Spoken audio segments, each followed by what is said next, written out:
Welcome back to a year of Final Fantasy and the month of Ramuh, and we did it! Of course, whenever you hear the slightly different music, you know it's time for the game of the month. In this month, it's Final Fantasy III, and there's a wealth of information to talk about here. So I feel that I can't start this off without talking about the localization nonsense that came with Final Fantasy III. Much like Final Fantasy II, we face a similar problem here with Final Fantasy III. The review isn't about Terra, Celis, Locke, Edgar, and the others fighting against a villainous Kefka to save the world. Though your Super Nintendo cart may say Final Fantasy III, that is actually Final Fantasy VI. In fact, if you actually search for Final Fantasy III on Google, you're going to see that Final Fantasy III Super Nintendo cart along with the remade Final Fantasy III version that we're going to be talking about today. So that's incredibly confusing. I know they did it to make it not confusing for the United States, but it just really didn't work out in the long run, so that's kind of annoying that I have to keep coming back to this. So the original and proper Final Fantasy III was released in Japan on April 27th in 1990. This was at the very end of the NES lifetime, as the Super Famicom and Super Nintendo were released later that year in November. Because it was released so late, people were already looking towards these next consoles, and JRPGs take a ton of time to localize, so Square simply just felt it wasn't worth it at the time. Unlike Final Fantasy II, however, it would be more than 15 years before the US got to experience, at least legally, a proper Final Fantasy III release from Square. Even then, it was a remade version for the DS that released in 2006. So, seeing as this is the case, I'm going to be talking about the DS version mostly. However, as I go along, I will mention changes that were made from the original version to the DS version. Much like the other Final Fantasies, Final Fantasy III is a completely unique game, but here's the first time that we start seeing what's been established in the preceding games coming to the newer games. While the original Famicom version's main characters were much like the ones found in Final Fantasy I, in the DS remake they've been much more fleshed out and given their own names and backstories, and they're integrated into the story a little bit more, but it doesn't really change the overall narrative of the game. But let's be honest here, as I've been hinting all month, the real star of this game is the job system. If you've been watching this series, you know that this month we've had 3 videos dedicated to jobs in Final Fantasy, and this is why. While jobs were in the original Final Fantasy, this game really focuses on the system itself. As you'll discover, each of the 4 crystals, they're going to bestow upon you jobs that you can freely change throughout this game. This will become a major staple in the series in later games in which jobs are the focus. Unlike Final Fantasy I's 6 jobs, there are 23 present in this game, almost 4 times the amount of the original. Many of these jobs do recur throughout the series, while some are a little bit more niche that you won't see as often. I do want to point out a few of them other than the 6 that we've talked about. We have the Dragoon, Ninja, Summoner, Geomancer, Knight, Bard, Dark Knight, and Ranger. Some of the more classic Final Fantasy classes are these that will pop up frequently throughout the series. There are a few other ones that are notable in particular games, such as, let's say, Scholar, which appears in Final Fantasy XIV. Tella, for instance, appears as a sage in Final Fantasy IV. You'll see these other jobs that are in the game will pop up from time to time, but I don't really consider them as a staple of the franchise. Going hand in hand with all of these new jobs, they aren't just simply stat changes. This is the first game where specific job abilities will appear, such as the Dragoon's jump command, Thief steals command, and all of those associated with the different jobs. So this is definitely a game that you want to play if you enjoy the job system. The job system was overhauled in some aspects for the DS version, but it largely remains intact, as it was in the original Final Fantasy III for the Famicom. As a little aside, actually, I want to note that the Famicom version of this game was the first in the series to implement an auto-retargeting feature. While fans today couldn't imagine a game that didn't have this system, there was a time whenever you killed an enemy, and then another wanted to attack it, that their attack would just largely be wasted because it would target that already dead creature.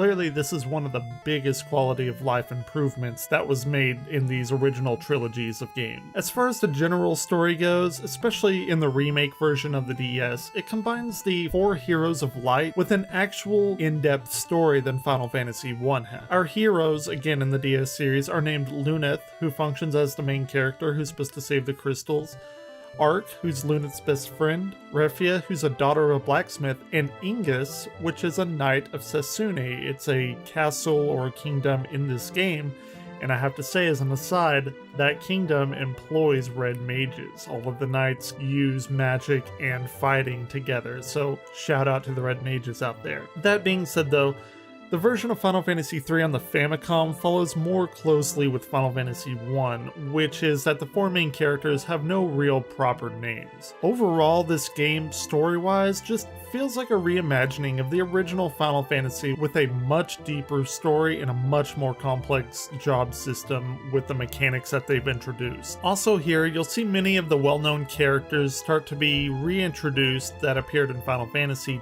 II. Such as Cid, Princess Sarah, which was kind of introduced in Final Fantasy I, is also here, so you see they're reusing and recycling these traditional Final Fantasy elements that we've come to know and love. But as I said, it is just your classic 4 elemental crystal Final Fantasy story. So to wrap up the aspects about these games, I feel that I must mention the soundtrack. As we know, Nobuo Uematsu scored this game. This was actually his 21st gaming score, which is just incredibly impressive considered that this was made in, 1989, when the industry was incredibly young, so props to him. As time will tell, his music only gets better, and this game actually features one of my favorite Final Fantasy themes, and it's one that you've been hearing this entire month. As far as releases go, we've been talking about the DS remake, but before I go into the re-releases of that, I do feel that it's incredibly important to mention one thing. This Final Fantasy game evaded Western release for such a long time. Final Fantasy fans are a passionate bunch, and the people that are passionate want to experience the franchise as a whole, and the Final Fantasy fans were no different. So in the mid-90s, as emulators and ROMs were on the rise, a passionate group of Final Fantasy fans got together and released an English patch for the original Famicom game. As of now, that's the only way to play this game as it originally was, except in English. There actually exist reproduction cartridges flashed with this ROM, so you can get the original experience as it would have been intended had this game actually been released in the States. So I feel it's important to mention this and to thank the community for preserving this piece of Final Fantasy history. With that out of the way, let's focus on the DS remake, and the remake is very much that. The game has been just completely remade. It's not a remaster here at all. Square collaborated with a company called Matrix Software, not that Matrix, and they created Final Fantasy III using an original 3D game engine, which would actually be used for some future games as well. We've actually already talked about a little bit with Final Fantasy The 4 Heroes of Light. There's a few other games though that use it as well. Along with this remake, a fantastic CGI opening was added, and this particular version of the game, like many of the remakes and remasters, had been ported to other platforms and systems. iOS and Android had some pretty good ports of the DS remake with sharper graphics and sounds, and with a few new enhancements.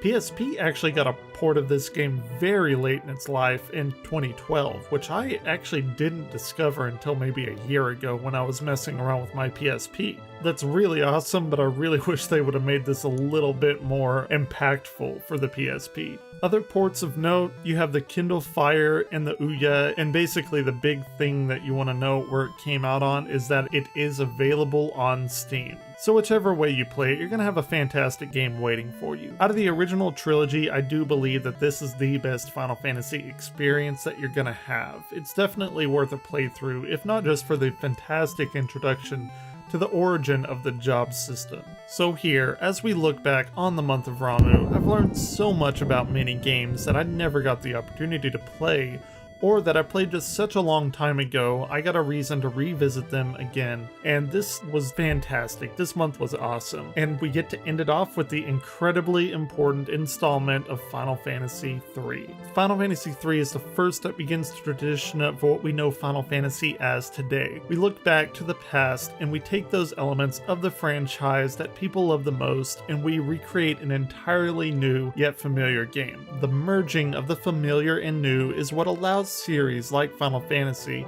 to last 30 plus years. So as we look forward to April, the month of Leviathan, we send off the month of Ramuh in style in only the way that Final Fantasy III can. Thank you for the adventure of a lifetime.